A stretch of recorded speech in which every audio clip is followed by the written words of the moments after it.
The research phase proved to be less than illuminating. Humans, according to the Guild's files, had achieved interstellar travel through what could charitably be described as controlled explosions and aggressive optimism. Their technology relied heavily on crude chemical processes and what appeared to be a disturbing amount of duct tape. They had no natural armor, no built-in weapons, no psychic abilities, and a skeletal structure that seemed designed by someone who'd never actually seen combat. Marcus Chen's file was even less impressive. Age, 43 standard years. Occupation, maintenance technician. Notable achievements. Perfect attendance at work for the past 6 months. Winner of the colony's weekly poker game 3 times running, and owner of what the surveillance reports described as an unusually comprehensive collection of antique Earth tools. The journey to New Haven Colony took 4 days via commercial transport, during which Zyx'thara reviewed her equipment manifest with the thoroughness of a professional who'd learned that over-preparation was the difference between a successful assassination and an embarrassing obituary. Neural disruptors, molecular acid, gravity mines, and her personal favorite, a small device that could induce catastrophic organ failure while making it look like natural causes. For a human, she'd packed light. New Haven Colony existed in that sweet spot of galactic civilization where frontier spirit met indoor plumbing. The settlement housed roughly 3,000 humans engaged in what the colonial charter optimistically described as agricultural development and what looked more like systematic dirt reorganization. The architecture favored function over form, with buildings that appeared to have been constructed by someone who'd read about aesthetics in a manual, but never actually seen it implemented. Zyx'thara's first observation of Marcus Chen confirmed the intelligence reports. Entirely ordinary human male, displaying all the threatening characteristics of a particularly sedate houseplant. He emerged from his residential unit at 700 local time, carrying what appeared to be a beverage container and wearing the kind of expression that suggested his brain was still negotiating with consciousness for the day's operating parameters. His daily routine followed a pattern that would have made a chronometer jealous. Work, lunch, more work, dinner, sleep. Occasionally he'd deviate from this schedule to engage in social activities with other colonists, usually involving the consumption of fermented beverages and discussions about topics that their monitoring systems classified as aggressively mundane. The maintenance facility where Marcus worked looked like it had been assembled by someone who understood the theoretical concept of organization but had never seen it successfully executed. Tools hung on walls with the kind of haphazard arrangement that suggested they'd been placed there by controlled explosions rather than deliberate planning. Yet somehow Marcus moved through this chaos with the efficiency of someone who understood its underlying logic. Zyx'thara's first assassination attempt followed standard protocol: infiltration, positioning, single decisive strike. She'd selected a neural disruptor calibrated for human neurology, a device that would cause instantaneous brain death while leaving no trace of external interference. Clean, professional, efficient. She positioned herself in the maintenance facility's storage area, waited for Marcus to enter his predictable routine, and activated the device. Marcus dropped his coffee mug. Then he rolled behind a workbench with a speed that seemed to violate several laws of physics and at least one rule of common sense. "You know," his voice carried clearly through the facility, displaying a conversational tone that suggested they were discussing weather patterns rather than attempted murder. "Most folks knock before entering someone's workspace." Zyx'thara recalibrated her neural disruptor and fired again. The beam passed through empty air where Marcus had been standing 0.3 seconds earlier. "Now that's just rude," Marcus continued, his voice coming from a different direction entirely. "I was having a perfectly nice morning until someone started shooting exotic energy weapons at my head." The third shot missed by an even wider margin. Marcus had somehow relocated to a position that shouldn't have been accessible without a transporter device, yet he'd moved there using nothing more than what appeared to be creative use of maintenance equipment and a disturbing understanding of three-dimensional geometry. "I'm guessing you're here about the hegemony thing," Marcus said, his voice now coming from somewhere near the facility's main entrance.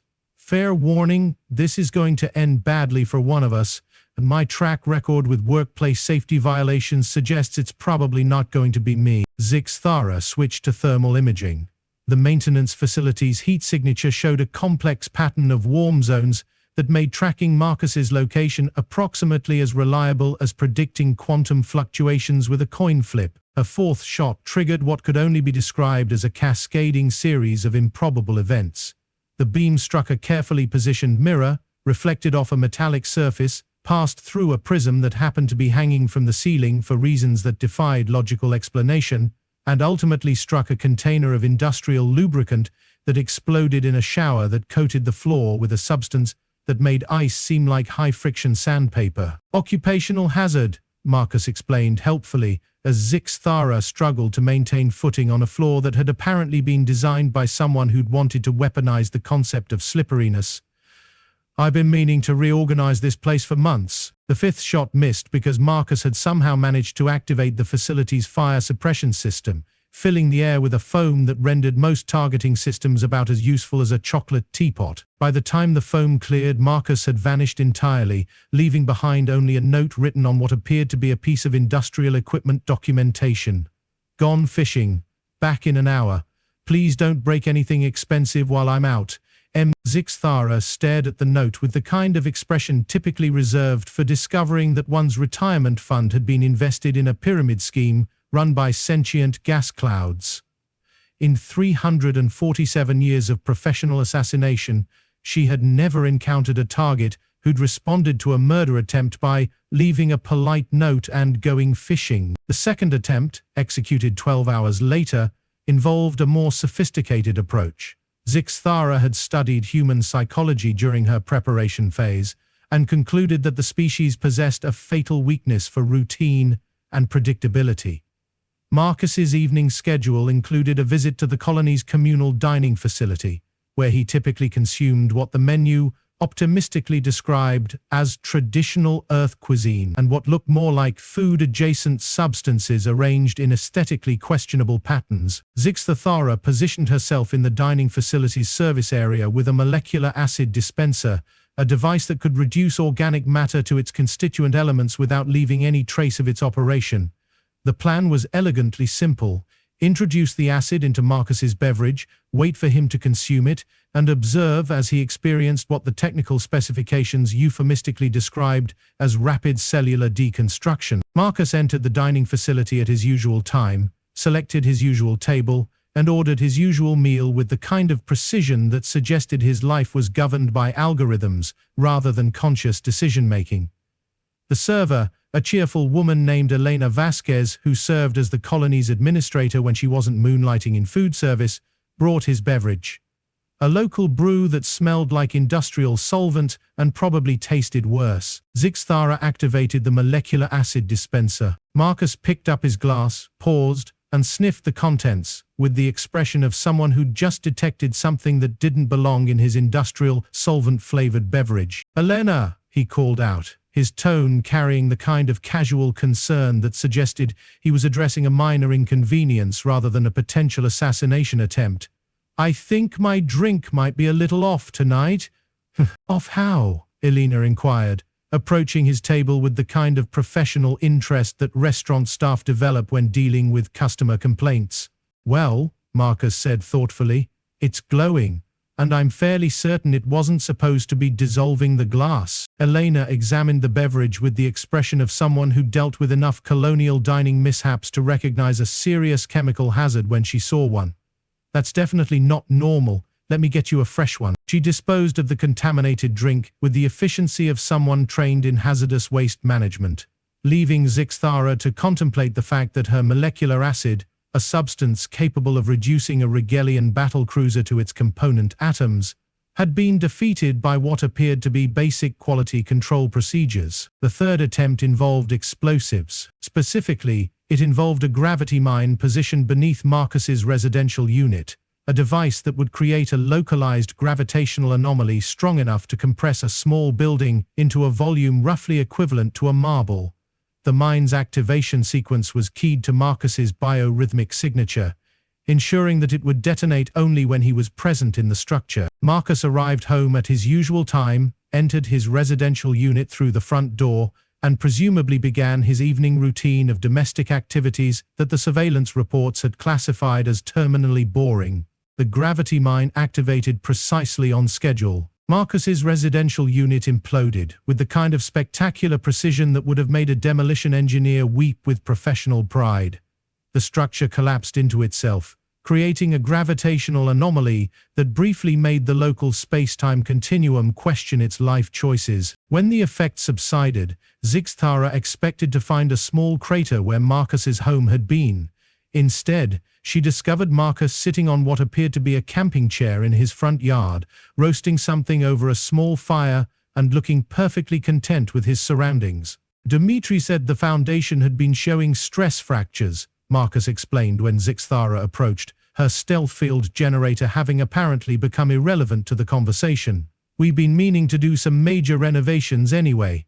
Thanks for helping with the demolition." Dmitry Volkov, the colony's chief engineer, emerged from behind what had once been Marcus's tool shed, carrying a device that looked like it had been assembled from spare parts and wishful thinking. The gravitational resonance detector worked perfectly, Dmitry announced with the kind of satisfaction that engineers display when their improvised solutions prove more effective than professionally manufactured equipment.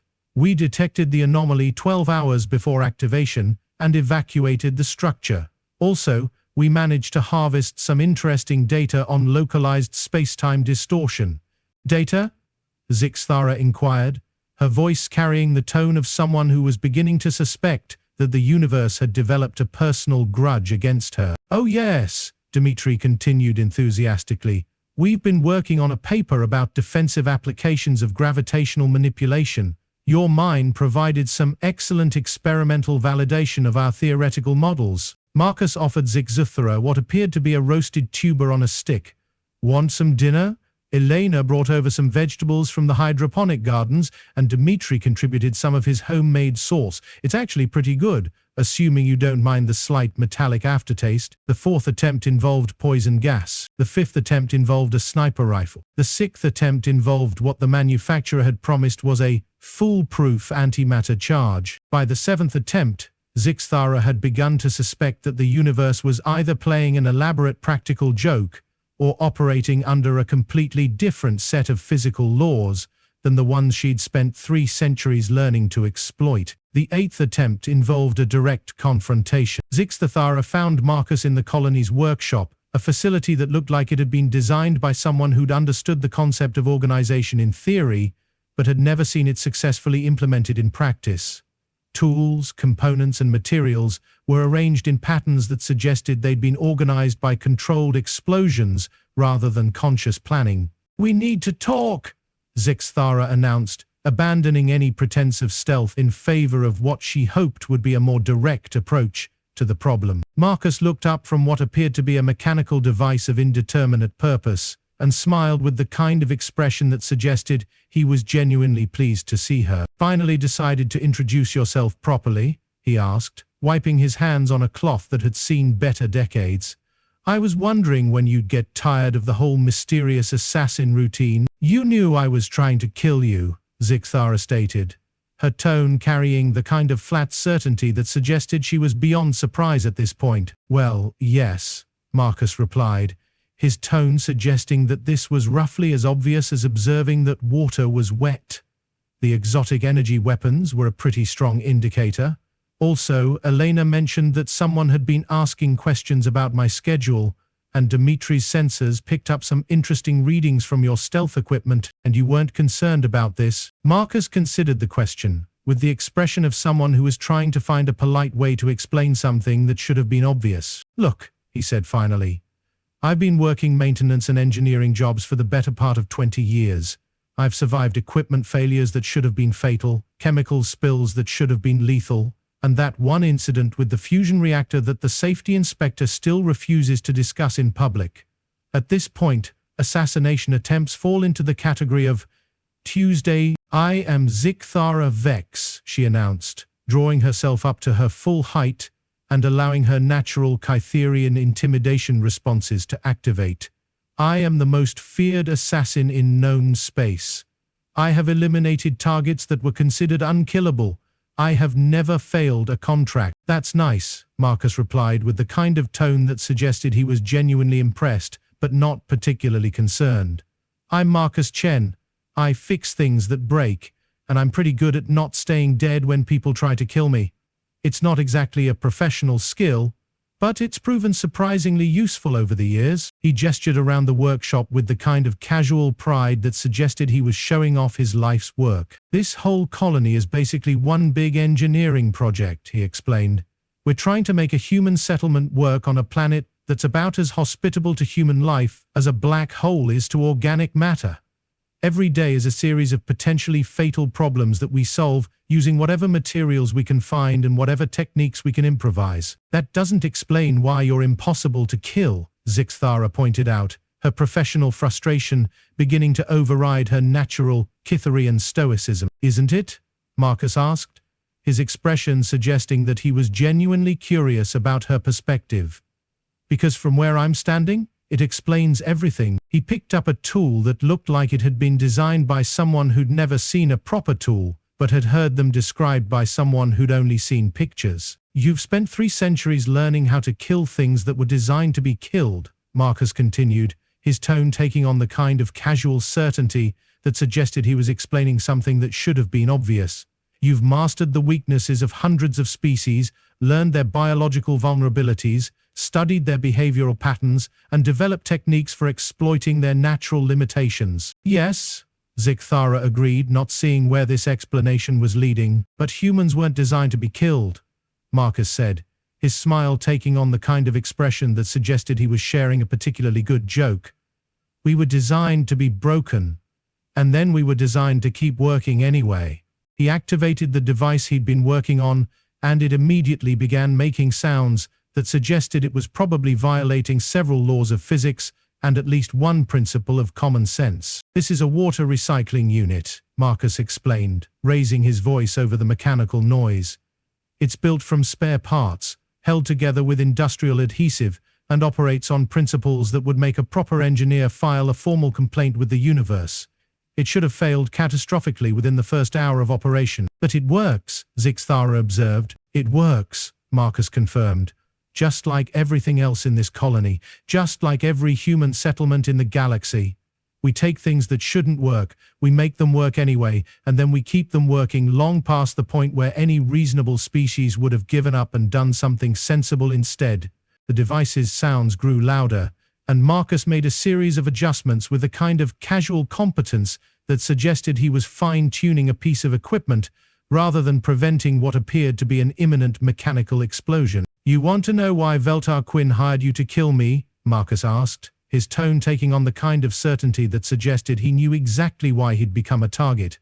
Because 3 months ago, I submitted a proposal to the Galactic Engineering Council for a new type of faster-than-light communication system. The proposal was rejected, officially, because the technology was deemed theoretically impossible and potentially hazardous to local space-time stability. Unofficially, because if it worked, it would make the hegemony's monopoly on interstellar communication about as valuable as a chocolate teapot, Marcus replied. Veltar Quinn's family controls 60% of the galactic communication infrastructure. My little invention would cost them approximately 12 trillion credits in annual revenue. Zyx'thara stared at the water recycling unit, which was now producing what appeared to be clean water from what had been industrial waste, while making sounds that suggested it was enjoying the process entirely too much. Your invention, she said slowly, is a water recycler. My invention, Marcus corrected, is a localized space-time manipulation device that happens to be configured for water recycling. The communication system was just a different application of the same basic technology. That's impossible. That's what the Galactic Engineering Council said, Marcus agreed cheerfully. Right up until I demonstrated it last week. Elena recorded the whole thing and transmitted it to the Council via standard channels. I expect they'll be updating their official position on theoretical impossibility sometime next month. Zyx'thara felt something that she hadn't experienced in over 2 centuries. The sensation of being completely, thoroughly, professionally outmaneuvered by a target who'd never even tried to fight back. You knew I was coming, she said. I knew someone was coming, Marcus confirmed. Dimitri calculated the probability that Veltar Quinn would try to have me killed rather than compete with superior technology, and the numbers were pretty conclusive. We've been preparing for the past month. Preparing how? Marcus's smile took on the kind of expression that suggested he was about to share the punchline of a particularly elaborate joke. Well, he said, we've been documenting everything. Elena's been recording all your assassination attempts for the past week. Dimitri's been analyzing your equipment and techniques. I've been making sure that each attempt failed in a way that would provide good data about your capabilities and methods. Data for what purpose? For the Galactic Security Council's investigation into illegal assassination activities in the outer colonies, Marcus explained with the kind of casual satisfaction that suggested he was particularly pleased with this development. Turns out they'd been looking for evidence of guild operations in colonial territories for quite some time. Your activities here have provided them with exactly the kind of documentation they needed to file formal charges. Zyx'thara felt her retirement plans crumbling like a poorly constructed building in a gravitational anomaly. There's more, Marcus continued, his tone taking on the kind of apologetic note that suggested he was delivering bad news that he genuinely regretted having to share. The Security Council has offered a substantial reward for information leading to the arrest and conviction of guild operatives. Elena's documentation of your activities here qualifies for the full amount, or substantial enough to fund the colony's expansion plans for the next decade, Marcus replied. Plus, they've offered to fast-track our application for full colonial status, which means we'll have access to advanced defensive systems and official protection from future assassination attempts. Zyx'thara sat down heavily on what appeared to be a workbench, her professional composure finally cracking under the weight of what had to be the most comprehensively unsuccessful assassination attempt in guild history. So, she said, her voice carrying the tone of someone who is beginning to understand the full scope of their situation, I've been manipulated into providing evidence for my own arrest, funding my target's colonial expansion, and ensuring his permanent protection from future attempts on his life. That's a pretty accurate summary, Marcus agreed, though I should mention that we've also been analyzing your equipment and techniques for potential defensive applications. Some of your gear has given us ideas for improvements to our settlement's security systems. You're using my assassination equipment to build better defenses. We're using your assassination equipment to build better everything, Marcus corrected. Dimitri's particularly excited about the applications of your stealth technology for improving our waste management systems. Zyx'thara stared at the water recycling unit, which was now humming contentedly while producing what appeared to be perfectly clean water from what had been industrial sludge. I don't suppose, she said finally, that you'd be willing to consider this contract completed and let me leave quietly. Well, Marcus said thoughtfully, that depends on what you mean by quietly. He gestured toward the workshop's main entrance, where Elena Vasquez and Dmitri Volkov had appeared, accompanied by several other colonists and what appeared to be a recording device. The Security Council wants to conduct a formal interview about guild operations, Elena explained, with a kind of professional courtesy that suggested she was delivering routine administrative information rather than announcing the end of Zyx'thara's career. They've guaranteed safe passage and fair treatment in exchange for cooperation with their investigation, and if I refuse to cooperate, then you'll be detained pending formal charges of attempted murder, illegal weapons possession and violation of colonial territory, Dmitri added helpfully. Though they've indicated that cooperative witnesses typically receive reduced sentences and protective custody, Zyx'thara considered her options with the kind of thorough analysis that had made her the galaxy's most feared assassin. She could attempt to fight her way out, but the colonists had demonstrated a disturbing tendency to turn defensive situations into catastrophic failures for their opponents. She could attempt to complete her contract, but Marcus had proven to be considerably more difficult to kill than her professional reputation could survive. She could attempt to flee, but the Security Council's investigation would make finding safe haven approximately as likely as discovering that the guild had been secretly operated by philanthropists. What kind of protective custody? She asked finally. The kind that comes with a pension, housing allowance, and opportunities for career transition, Elena replied. The Security Council has been looking for consultants with experience in guild operations. They've indicated that former operatives who provide valuable intelligence typically receive very favorable employment terms. Marcus picked up another device, this one looking like it had been assembled from spare parts and determined optimism. There's also a position open here, he added casually. The colony's been looking for someone with advanced technical skills and experience with exotic weapons systems. Elena mentioned that your equipment demonstrates some pretty sophisticated engineering principles. You're offering me a job? We're offering you a chance to apply your professional skills to constructive purposes, Marcus clarified. Colony defense, equipment maintenance, engineering consultation. The pay isn't spectacular, but it comes with job security, comprehensive health benefits, and the satisfaction of knowing that your work is helping to build something rather than destroy it.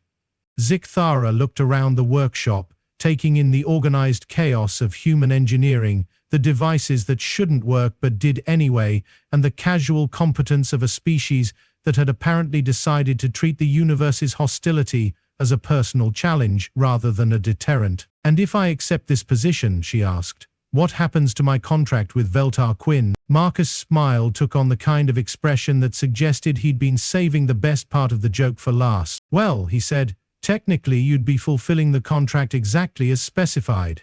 Veltar Quinn hired you to eliminate the problem represented by Marcus Chen, colonial maintenance worker. If Marcus Chen were to accept a position as the colony's chief security consultant, then Marcus Chen, the maintenance worker, would effectively cease to exist. That's not what he meant, and you know it." "That's exactly what he meant," Marcus replied, his tone taking on the kind of certainty that suggested he'd given this considerable thought. Veltar Quinn wanted to eliminate the threat to his family's business interests. If the person who developed the competing technology were to become unavailable for future development work, say, by accepting a position that would require him to focus entirely on colonial defense rather than engineering research, then the threat would be effectively neutralized. Zyx'thara considered this logic with the kind of thoroughness that had made her successful in a profession where logical errors typically resulted in immediate and permanent career termination. "You're suggesting that I fulfill my contract by helping you fake your own professional death." "I'm suggesting that you fulfill your contract by helping me transition to a career that doesn't threaten hegemony business interests," Marcus corrected. "The Galactic Security Council has already indicated that they're willing to seal the records of this investigation in exchange for cooperation. As far as the official record would show, Marcus Chen, the engineering researcher, suffered a fatal accident during a colonial maintenance operation. And Marcus Chen, the security consultant? It would be a completely different person," Elena added, her tone suggesting that she'd been part of this conversation from the beginning. "Colonial administrative records are notoriously difficult to access, and the Security Council has been very accommodating about privacy concerns for their protected witnesses." Dmitri activated another device, this one producing sounds that suggested it was either processing data or digesting something particularly complex. "We've already prepared the documentation," he announced, with the kind of satisfaction that engineers display when their paperwork is properly organized. "Death certificate, estate transfer, memorial service program. Everything needed to establish that Marcus Chen, the maintenance worker, died in a tragic but completely believable industrial accident." "You've been planning this for weeks," Zyx'thara observed. "We've been planning this since we figured out why someone would want Marcus dead," Elena confirmed.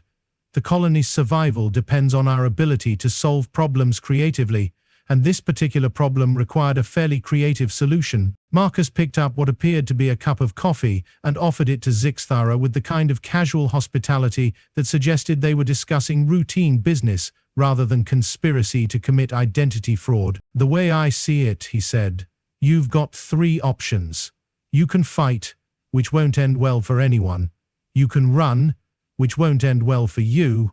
Or you can stay, which might actually end well for everyone involved." Zyx'thara accepted the coffee, which tasted significantly better than anything she'd expected to find on a frontier colony. "What makes you think I'd be good at colony defense?" she asked. "You've spent 3 centuries learning how to kill things," Marcus replied. "Colony defense is mostly about preventing things from being killed. The skill sets are more similar than you might think. Plus," Elena added, "we could use someone with your technical expertise.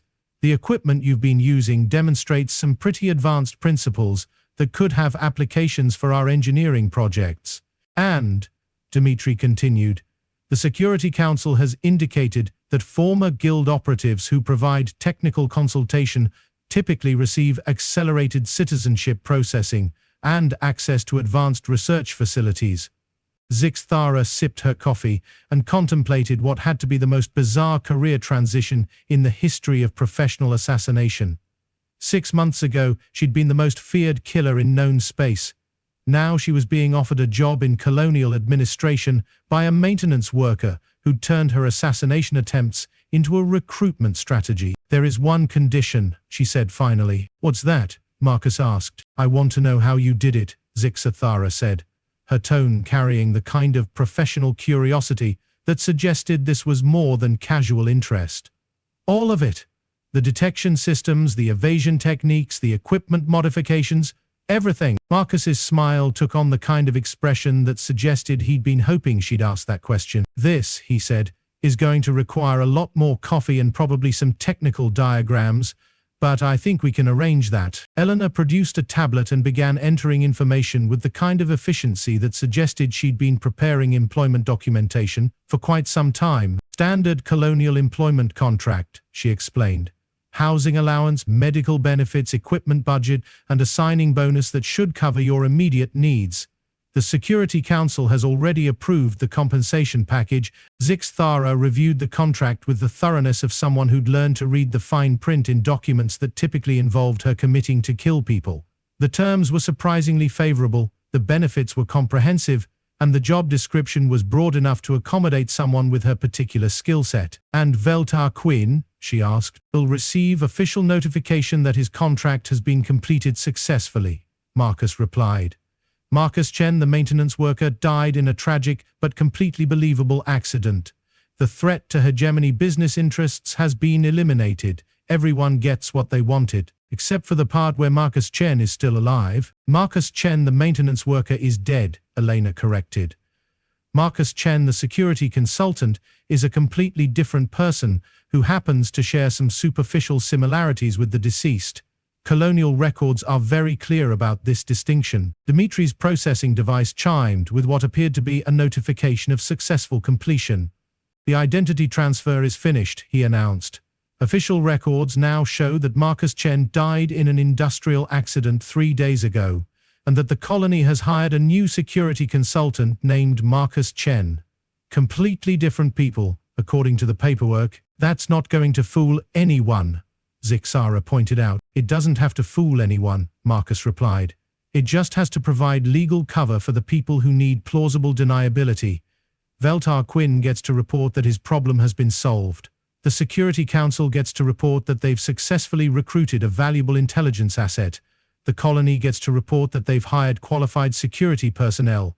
Everyone's paperwork is properly organized, and everyone's superiors are satisfied with the results." Zyx'thara signed the employment contract with the kind of surreal certainty that suggested she'd finally found a situation that was too bizarre to be anything other than perfectly logical. "Welcome to New Haven Colony," Elena said, offering a handshake with the kind of professional courtesy that suggested this was routine personnel processing rather than the conclusion of the most unusual assassination attempt in Galactic history. "There is one more thing," Marcus added, his tone taking on the kind of casual certainty that suggested he'd been saving the most important information for last. "What's that?" "The coffee here is actually pretty good," he said, refilling her cup with the kind of domestic hospitality that suggested they were colleagues rather than former enemies. "Elena grows the beans in the hydroponic gardens, the grand tapestry of galactic civilization, where species measured their worth in technological advancement and political influence. The Assassination Guild of Kepler 4.42b maintained what could generously be called professional standards. These standards naturally included a comprehensive ranking system that would make a corporate ladder look like a playground slide. At the very top of this delightfully murderous hierarchy sat Zyx'thara Vex, whose reputation preceded her like a particularly ominous thundercloud. The Catharian assassin had spent the better part of 3 centuries perfecting the art of making problems disappear permanently. Her client list read like a who's who of galactic politics: corrupt senators, war profiteers, and that one particularly annoying food critic who'd given the Andromedan cuisine a scathing 2-star review. The galaxy's underworld whispered her name with the kind of reverence typically reserved for natural disasters and tax auditors. Zyx'thara's success rate stood at an impressive 99.97%, with the remaining 0.03% attributed to what her official records diplomatically termed target spontaneous combustion during unrelated industrial accidents. Her methods varied from the elegantly simple, a single neurotoxin dart to the cerebral cortex, to the dramatically complex, such as the infamous gravity well incident that had simultaneously eliminated a crime lord and created a new tourist attraction in the Vega system. The Guild's databanks contain detailed analyses of her techniques, cross-referenced by species, planetary conditions, and atmospheric composition. Zyx'thara had mastered the physiological weaknesses of 847 different sentient species, from the crystalline shard folk of Rigel 7 to the gaseous collective consciousness of the Nebula Dwellers. She could kill a Centaurian with a frequency modulation that would make their exoskeleton literally sing itself to pieces, or dispatch a Vorthan using nothing more than strategically placed mirrors and their species' pathological fear of their own reflection. In a galaxy where humans were considered the galactic equivalent of cosmic background radiation, present, mildly interesting to xenobiologists but ultimately insignificant, Zyx'thara had never encountered one professionally. The species barely registered on most civilized worlds' threat assessments, ranking somewhere between mildly aggressive houseplants and particularly stubborn furniture. The contract arrived on a Tuesday, which in Zyx'thara's experience was statistically the most boring day for assassination requests. She'd been contemplating retirement, a notion that had been gaining appeal ever since she'd turned 340 and her joints had started making sounds that weren't entirely dissimilar to a poorly maintained hyperdrive. The Guild's medical bay had assured her that her species typically lived to 500, but recent jobs had left her feeling every one of her years. Veltar Quinn represented old money in the way that only hegemony aristocrats could manage, the kind of wealth that had been accumulating interest since before most star systems had developed multicellular life. His family crest alone was worth more than the GDP of 12 minor colonies, and his personal transport ship made most military dreadnoughts look like economy shuttles. Codename Final Job, Veltar explained, his translator unit rendering his native hegemony dialect into something approaching standard Galactic. A human, male, designation, Marcus Chen, current location, New Haven Colony, Sector 7 Alpha. Zyx'thara's secondary eyes, the ones that had evolved specifically for detecting lies and measuring threat levels, barely twitched. A human. The Guild's extensive database on Homo sapiens read like a particularly underwhelming nature documentary. Average height, 1.7 meters. Average lifespan, 80 standard years. Notable abilities: opposable thumbs, basic tool use, tendency to form social groups around shared delusions. The payment, Veltar continued, transferring a sum that made Zyx'thara's account balance look suddenly magnificently substantial. Enough to purchase a moon. A nice moon, with good atmospheric conditions, and maybe a decent view of a binary star system. Any particular reason for the generous compensation? Zyx'thara inquired, her tone carrying the professional interest of someone who'd learned that unusually high payments often correlated with unusually high chances of things going spectacularly wrong. Veltar's expression shifted in what his species considered a smile, but which looked more like a geological fault line developing across his crystalline features. Let's call it hazard pay.